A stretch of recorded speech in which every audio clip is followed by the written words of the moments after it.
Here's my interview with Tom Phillips from While Heaven Wept. Congrats on Suspended at Aphelion. I'm hoping I say that correctly. I think I am. I'm terrible with Greek. You are? Yeah, that's right. Cool.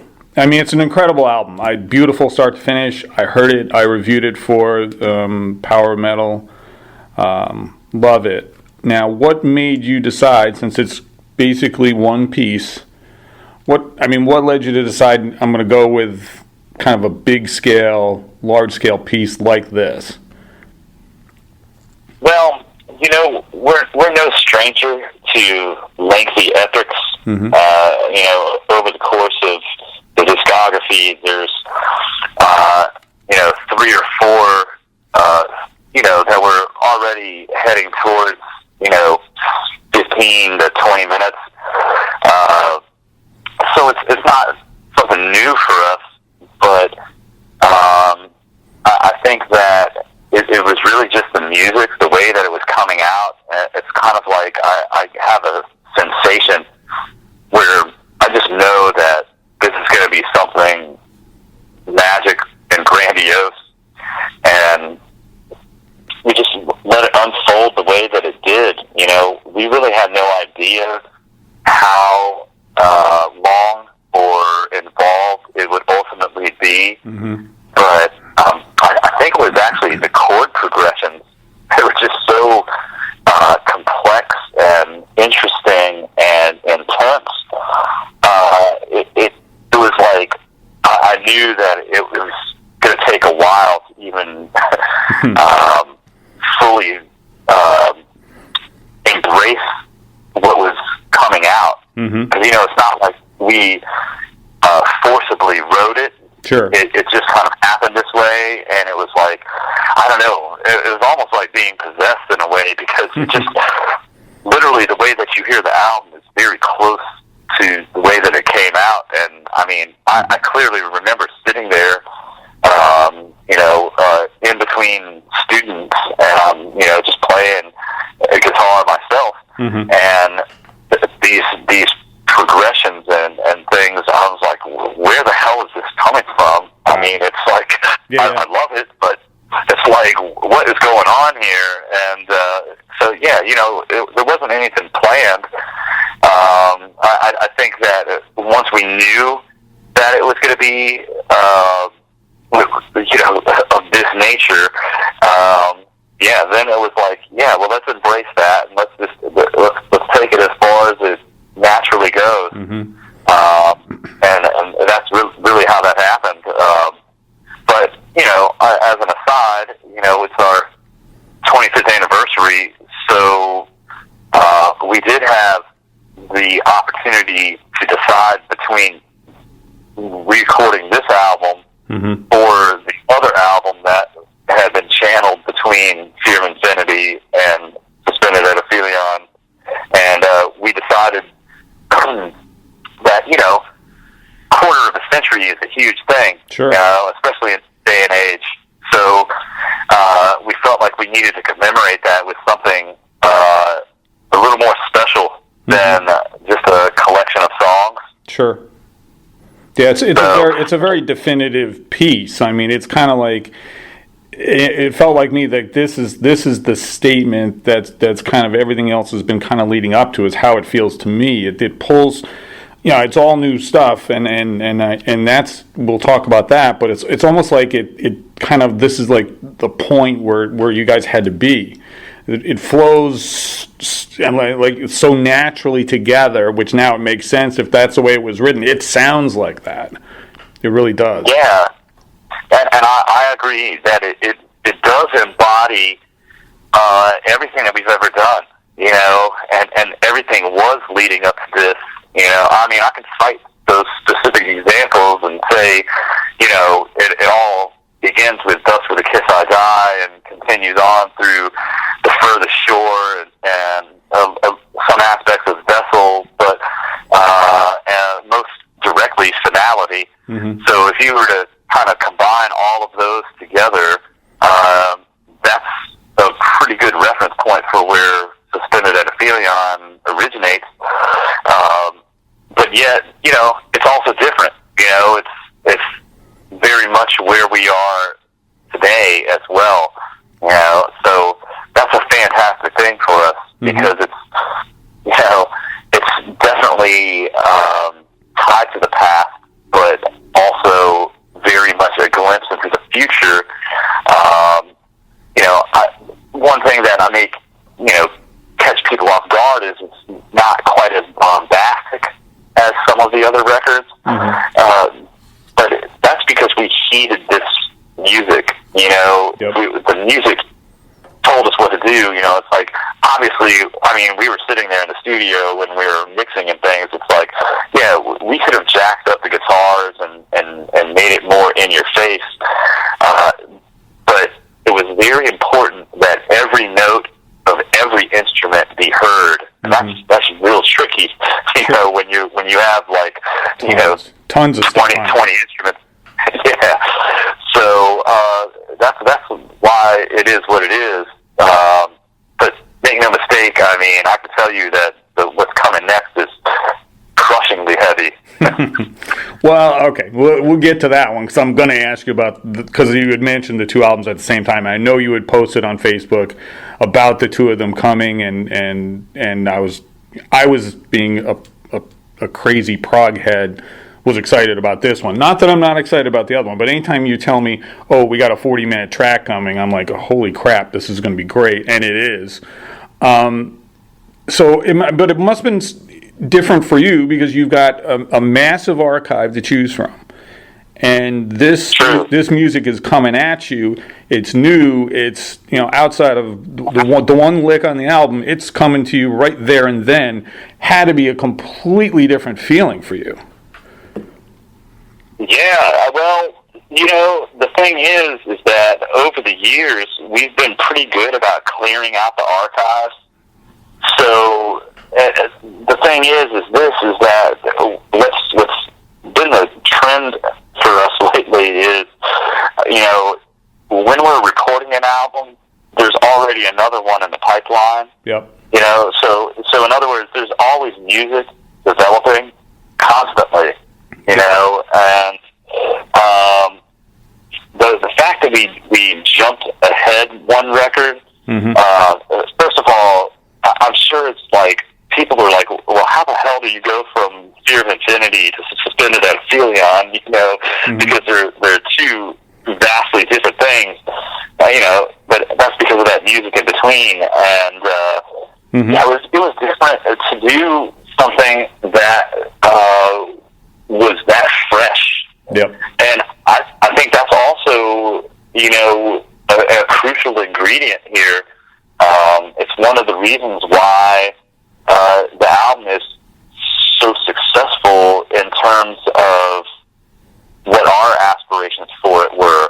Right. Because there was that excitement like all around, that energy and that buzz from like,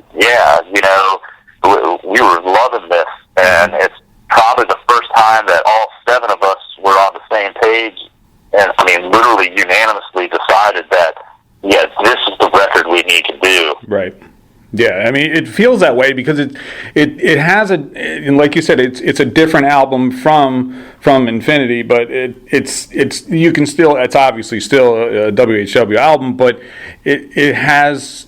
I always called you. You guys got lumped in with being a doom band for the longest time, and I always felt like, well, usually doom means depressing, and that's just never what I hear in what you guys do.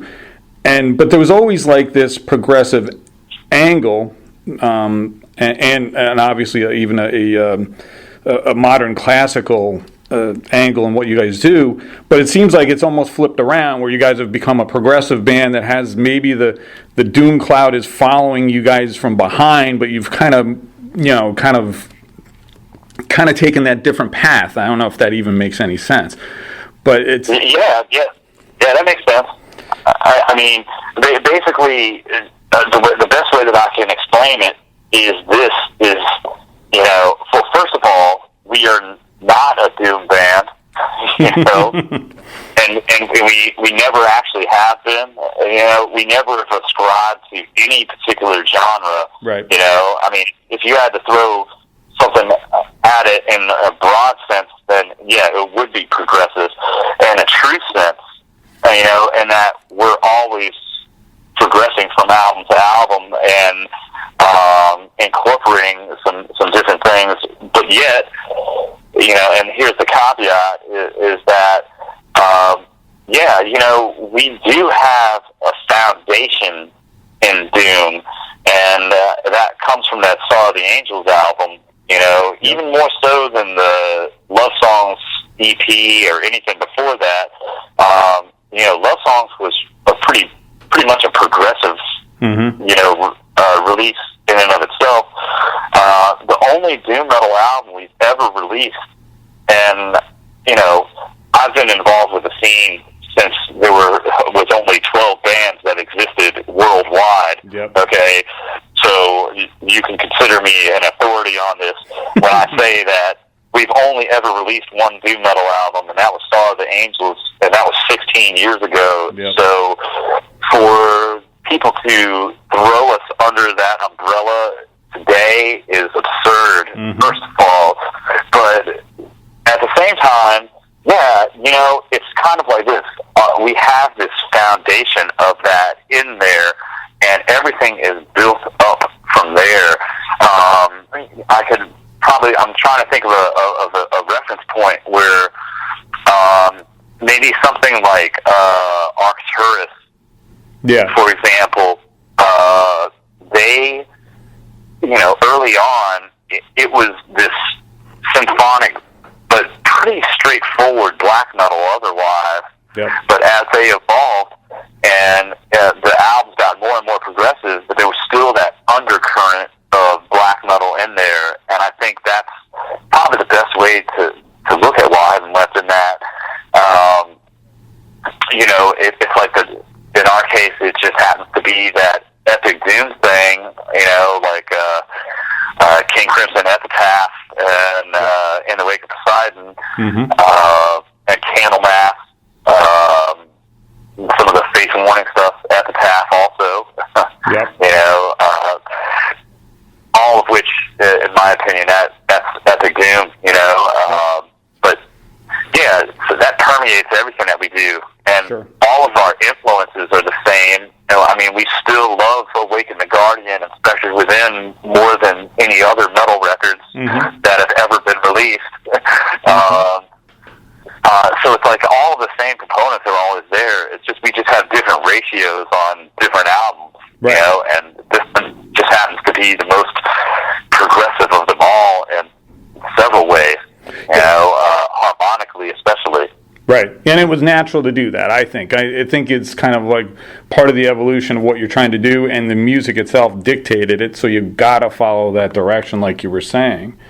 Now, yeah, I mean, like it was all about finality. That was the point very clearly where we were moving away from power chords, and it wasn't like something like we decided to do.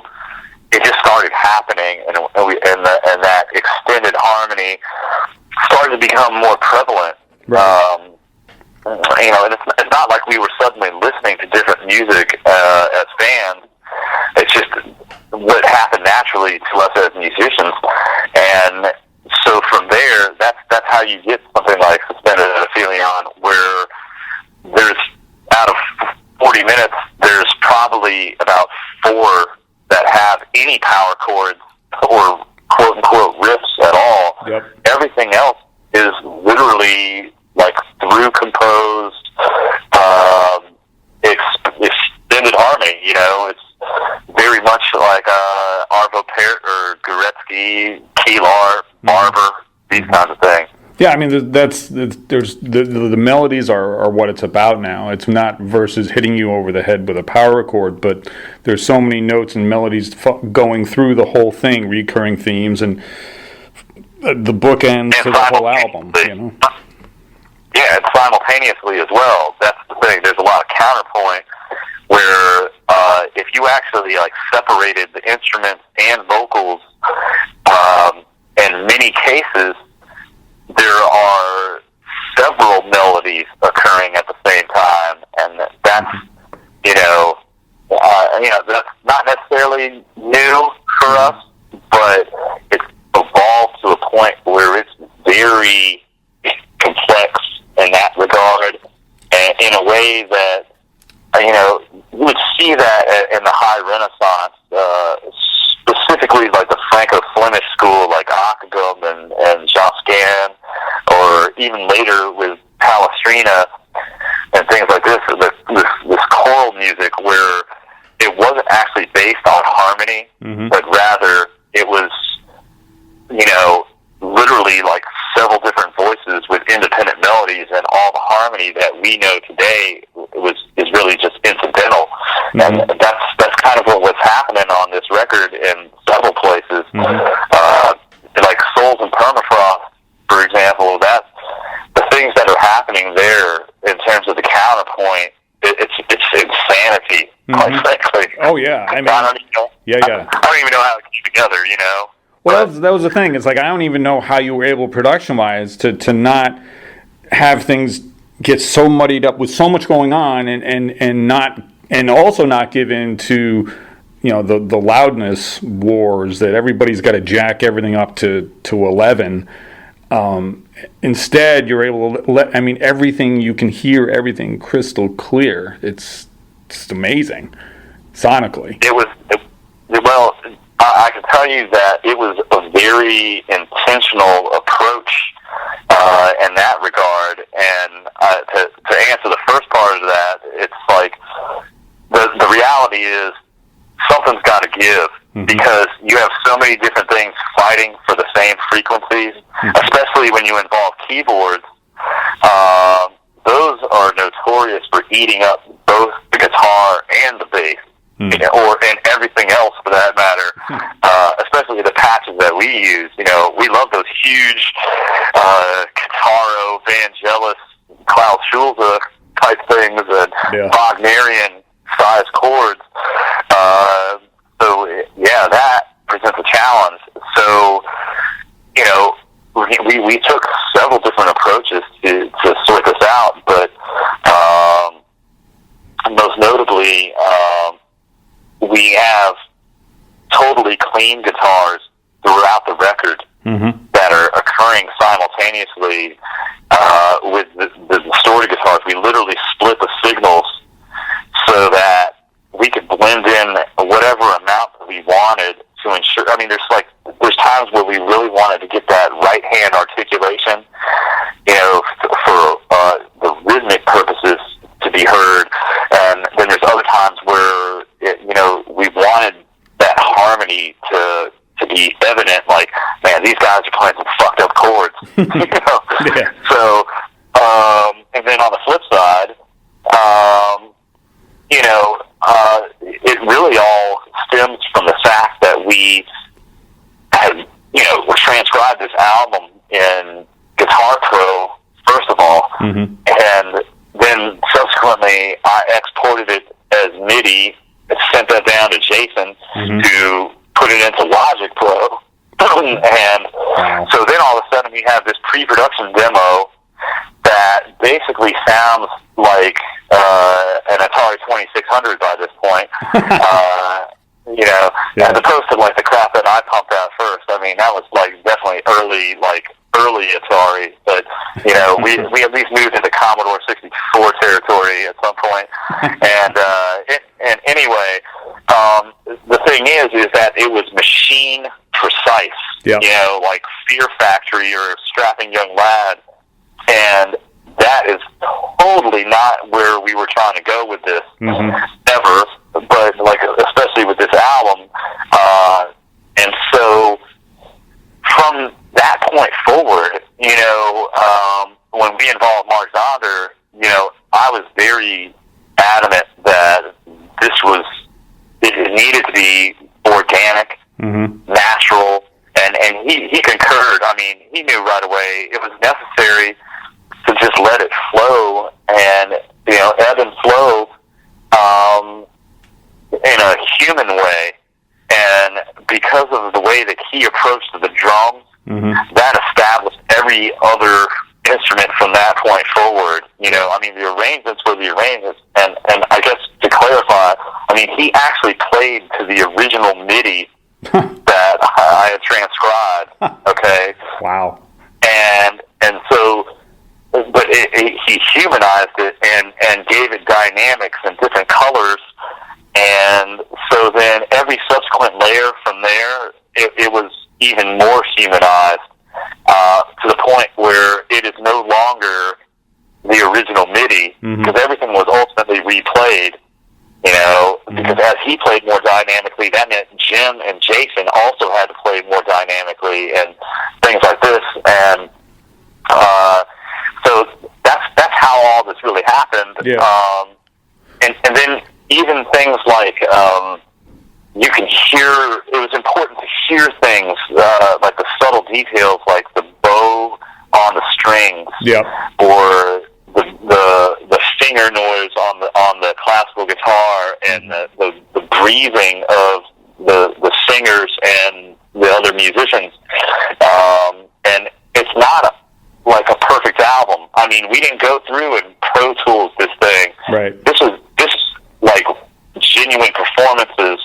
You know, I mean, I'm not saying that we didn't go in and punch things to fix things, but large amounts of this record, I would say the majority of it is like straight up performed as you hear it on that record, and all of that together combined yielded this more natural and organic result that, man, you don't really hear that in this day and age anymore. No, it's very seldom. And I mean, some of it actually stemmed from the fact that Satyricon was like, "Yeah, we did this whole album analog, old school," and I was like, you know what? I dig this. You know, and this is the way that it needs to be. And in fact, most of the stuff that I listen to is, you know, that's the way it was done, and I just felt like that's what we needed to do. And, you know, as far as the loudness wars, you know, people have reached out over the years. I mean, you wouldn't believe some of the crazy nails that we get, but I mean, like, there's people talking about throwing our albums on drafts and all this kind of shit, and I'm like, you know, that's over the top, but I get it. And, you know, and I see things like Earache putting out this whole series of full dynamic range records, and it's like, you know what? You know, there is something to be said for that. And so even when we approached the mastering of the album, you know, I was talking to Bill Wolf, and I was like, look, I want you to master this the way that you did it back in 1977. Yep. And I think we ended up with a good median of about 1984. You know, we pushed things to 1984 levels. And subsequently, yeah, this does mean compared to the average album, especially metal albums coming out these days, you'll probably have to turn your stereo up a little bit louder. But it's also going to sound better when you do that, and there's definitely a lot more headroom, and I know for a fact, because I looked at the graphs myself, you know, and, you know, it's like, it didn't look like a stick of butter. Yeah, you know, it's like barely, you could see every single snare hit, and, yeah, I mean, there's a couple points in the album where it gets really dense, but those are appropriate points, and so I think in that regard, it's also less fatiguing, you know. So yeah, I'm very happy to say that we basically achieved what we set out to do in every capacity. However, you know, I am a perfectionist, and I will be going back in to do one more mix for myself. It's just a couple more details that I want to sort out, and it'll be our private thing, but nice. I don't know. Maybe we'll figure out some way to release it for those who are interested anyway. I love when bands do you know, different mixes or bring out different versions, because I know Monster Magnet has a different mix of their last album coming out that I'm going to be reviewing, and they're taking it back to like 1969 with the sound and bringing out old keyboards and everything like that. I love that. I mean, to me, stripping something down or mixing it differently, it makes you hear things in a different manner, and there's nothing but good as far as I'm concerned. So that would be great. Yeah, well, and you see there have been a couple instances like that one Mastodon album where the original limited edition came with that extra disc with like the instrumental version. Mm-hmm. I actually prefer that to the one with the vocals, but where we're at with spinning at Aphelion, this is actually the second master. I mean, we actually went in and did an initial mix and master, and what's being released right now is the second version. Mm-hmm. But yeah, there will be a third. Whether or not it actually sees the light of day, or maybe when we go on tour, we'll do like a tour edition, like just something special just for that, mm-hmm. and have this alternate mix.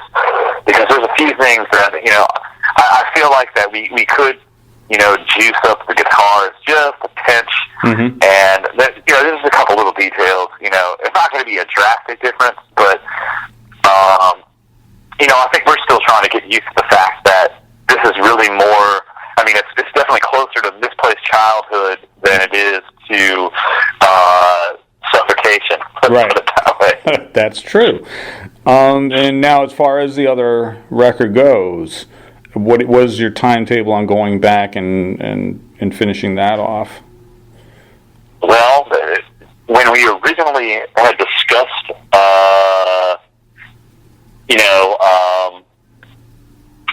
all of this madness with Nuclear Blast, the idea was to follow whatever we released within 18 months of the other. Yep. So we're looking to do it as soon as possible. However, I mean, there are certain parameters that we have to deal with. Mm-hmm.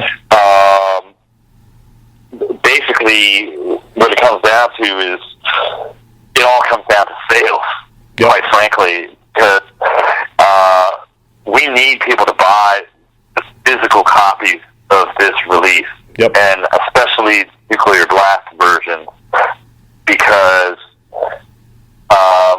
we are allotted a good recording budget for most standards. It's exceptional for in some cases.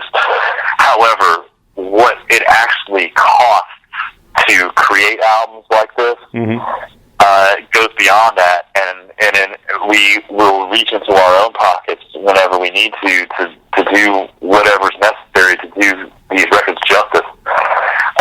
But we really just can't do that again very soon, Right. and if we had to fall back on that, it may be 5 years, Wow.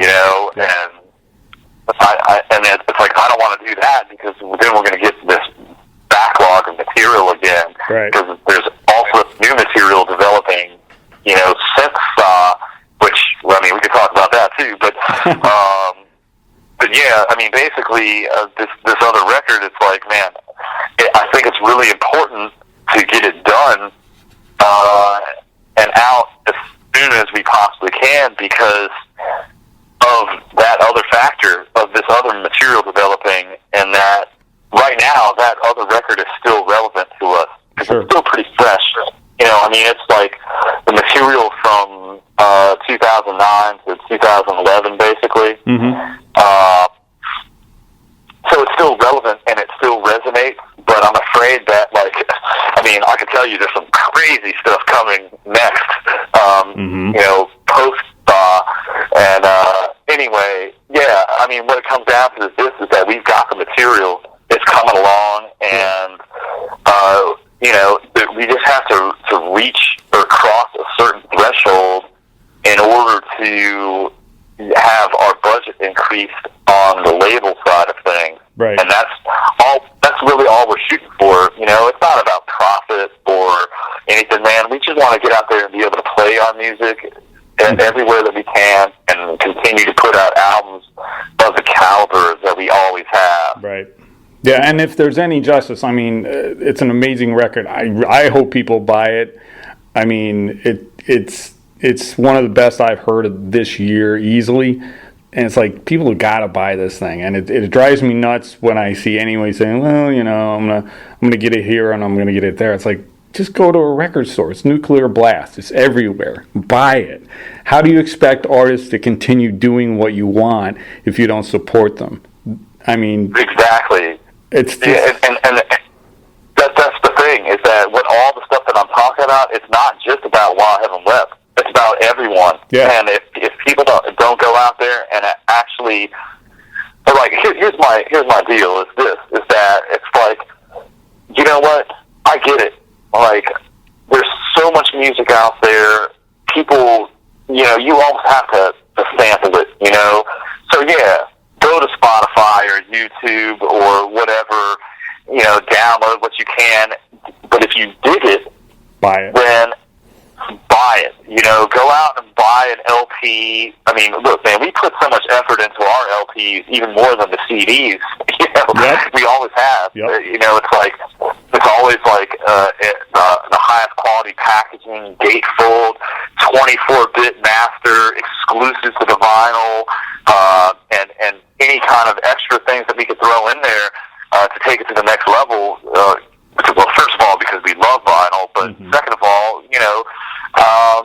hopefully there's still something to be said for holding that in your hands and say, man, this is an album, it's not just a record, it's an album. Yeah. But or buy the CDs, or actually go to iTunes and Amazon and go that route. I mean, that helps too, but not as much as actually buying the physical product. Yep. And and if that's not your thing, I know how it is in the United States.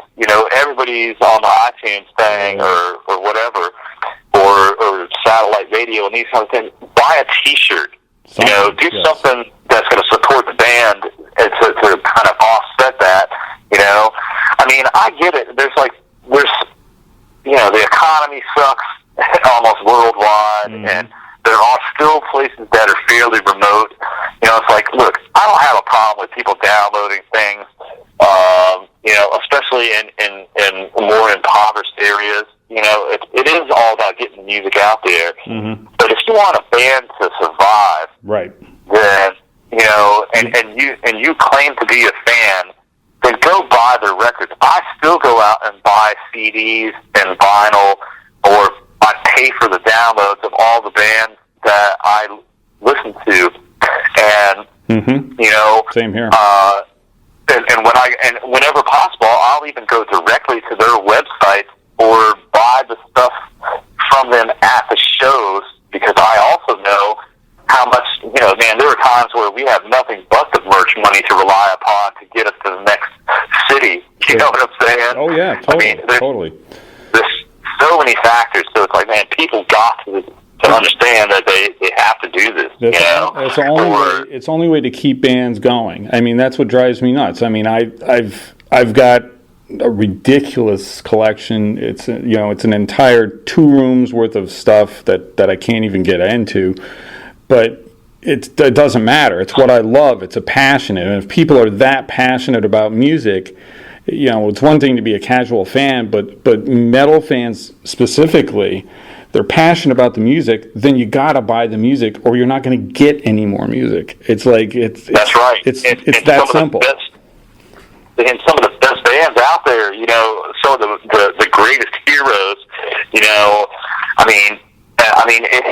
everybody is getting hit, and everyone's getting hurt, and that's the thing, is that it's up to the audiences. You know what I'm saying? That's like, look, I get it.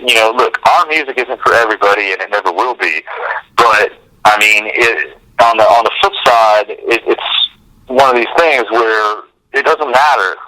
Right. That's not even the issue here. That's not even what I'm talking about. I'm not trying to make a plea to say go buy Suspended and Aphelion, but it's like, if you want another record in the next 18 months, then please buy it, because that's the only way that's going to happen. That's exactly it. I mean, it's kind of what I try to do.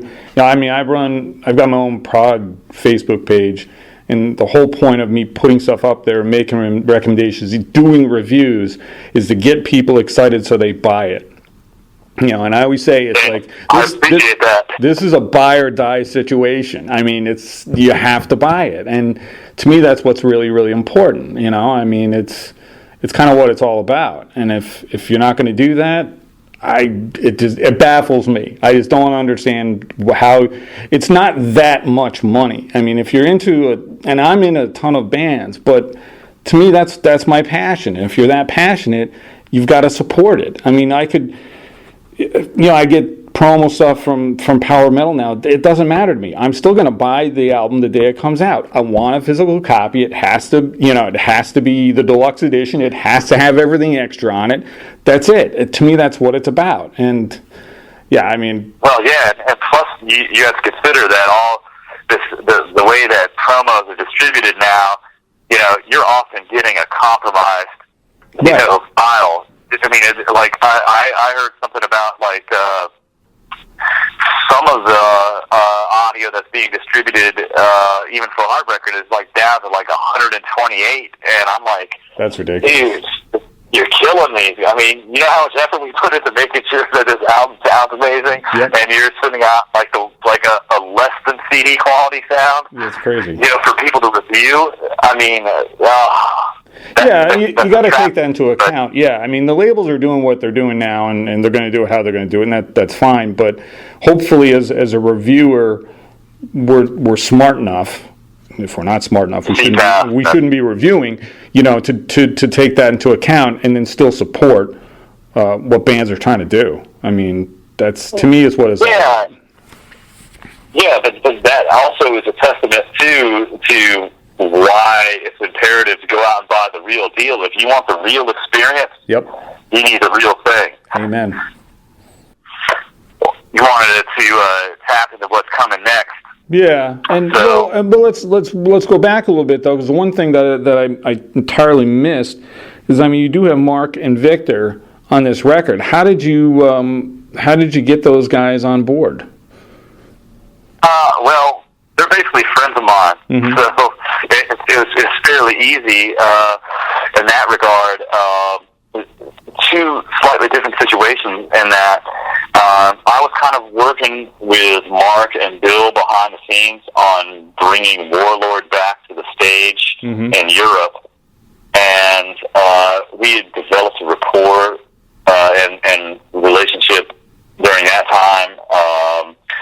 And it was just one of these things where, we were having a conversation one day, and he just kind of threw out there, like, if we ever needed any drum tracks or anything like that, to just let him know. And it just so happened that Trevor was, he had just finished an MBA program and was promoted to this vice presidential position at work. So his time was, slim to none, basically, and we really wanted to make sure this album came out in 2014 for our anniversary. So it just kind of all happened in a way where it just worked out, and Trevor was like, "Yeah, you should definitely pursue that." Cool. And I still managed to get Trevor on the record. It's like Mark Zonder does all the drums, but Trevor, all the additional percussion and things that are happening throughout the record, that's Trevor. So that worked out really cool, and also a little bit of a tip of the hat to King Crimson, which is always a good thing. And as far as Victor, we've become friends over the years, because quite frankly, While Heaven Wept wouldn't exist without Arch Era, Fate's Warning. It's really about those first three records more so than anything else after them. Still to this day. And I actually was working with Victor. I helped get Freedom's Reign, his previous band, because he's working on some new stuff now. I got them hooked up with our previous label, Cruz del Sur Music, and got that released. And I was actually going to have him on this other record that we skipped over, because there's songs, like there's a song that is kind of reminiscent of Holy Terror. And then there's another song that's like reminiscent of Spectre Within type riffing and things like this. And I just had this idea where, you know what? Let me get like the real guys involved here and bring them in to do some solos and things like this. And so he was going to do that already, but when we like kind of set that record aside, I was thinking about this album, and I was like, I'm pretty confident that Victor could bring something to the table for Suspended at Aphelion, and when all said and done, I was right because it's like one of the highlights of the record, that bridge from part 9 to 10. I mean, that's 100% Victor. Well, actually, it's like about 90% because there is a point where I actually trade leads with him, and that's mind blowing in and of itself. That's mostly on him, and so that worked out really cool. And we shouldn't neglect the other guys either. Christopher Ladd. I mean, he's a renowned classical guitarist, a childhood friend of mine. I mean, we went through grade school, middle school, high school, onward. We were actually arch rivals in some ways. Wow. In high school, basically I was always coming from the heavier side of things. Like, I was like the thrash and death metal guy. And he was more, I mean, at one point he was more on the, I hate to say it, let's just put it this way, he was like really digging into Striper. And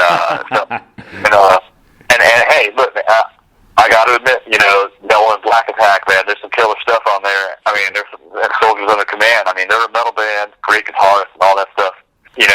Theology and all that aside. Right. But at any rate, I mean, there was a point where, he had stolen our original singer for his band, and I'm talking about While Heaven Wept at this point. That's how far back it goes. He took the original singer from While Heaven Wept for his band, which also had Kevin from Dysrhythmia and Gorguts. And he took our singer. So, there was like some rivalry, but at any rate, eventually, like, he abandoned metal in general. I mean, not as a fan. I know he still listens to it, but as far as playing goes, he definitely pursued a full on classical path, and he has a doctorate in classical performance. He's actually a professor. At most recently the Hart School in Connecticut. Yep.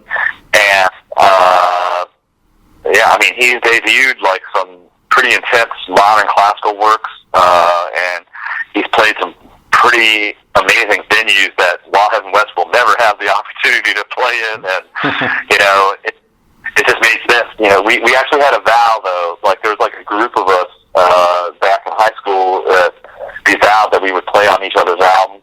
Nice. And I was honoring that, and it just made sense because I don't even own a classical guitar, and if I were to procure one, it would have been like some $100 Yamaha or something.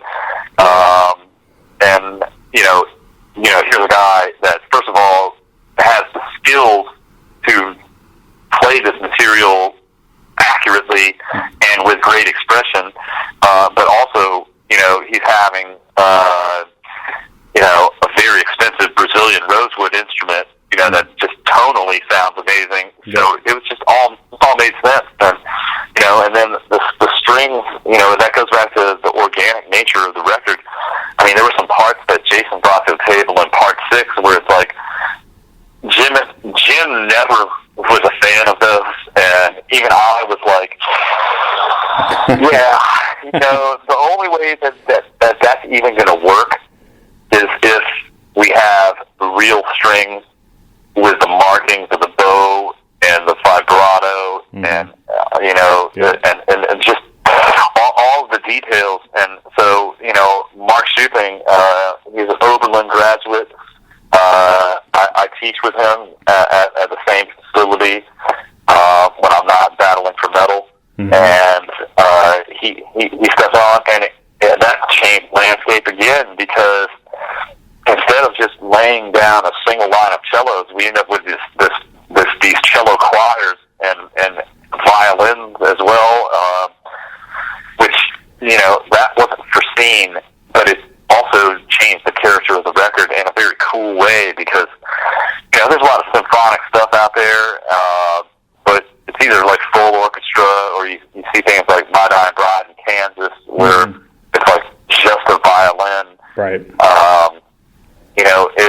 And it's a very different timbre to have a cello choir. So, yeah, man, it's all great stuff in that regard. And every single, musician that was involved in this record, left their mark on it and elevated it for sure. No question. I mean, that's another thing I noticed is you can hear everything, including the cellos, the violins, classical guitars. It's all this, and normally subtle instruments on what's normally a metal album. Dynamically, you hear everything perfectly.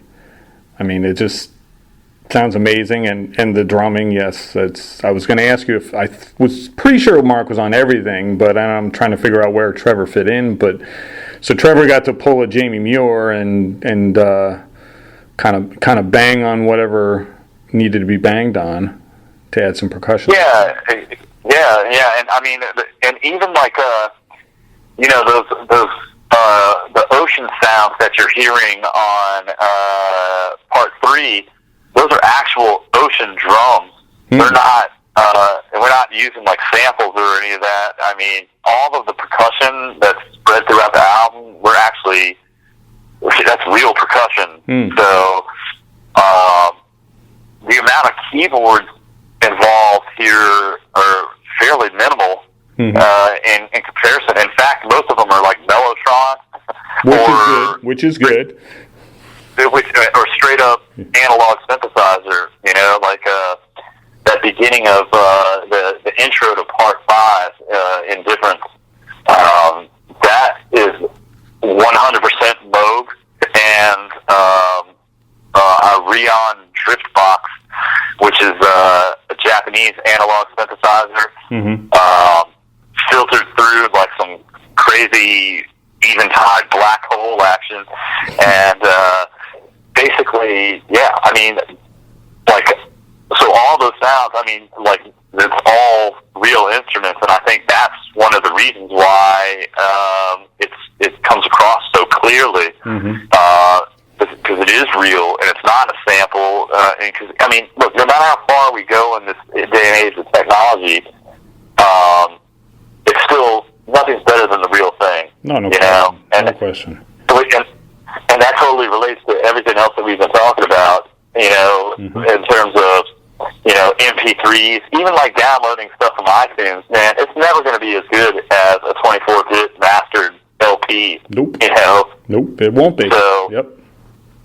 So, it's nothing's better than the real thing, and that's the whole thing with While Heaven Wept is, even all the emotions and so forth that are involved here, it's like, and the music itself, if it were forced or if it were thought about, it would be shit. You know what I mean? Yep. It has to come from a real place, and and anything less than that is unacceptable. And I mean, there will never be a time where love us or hate us, whether you get it or you don't get it, whether you're a fan or not, there's no mistaking the sincerity of it.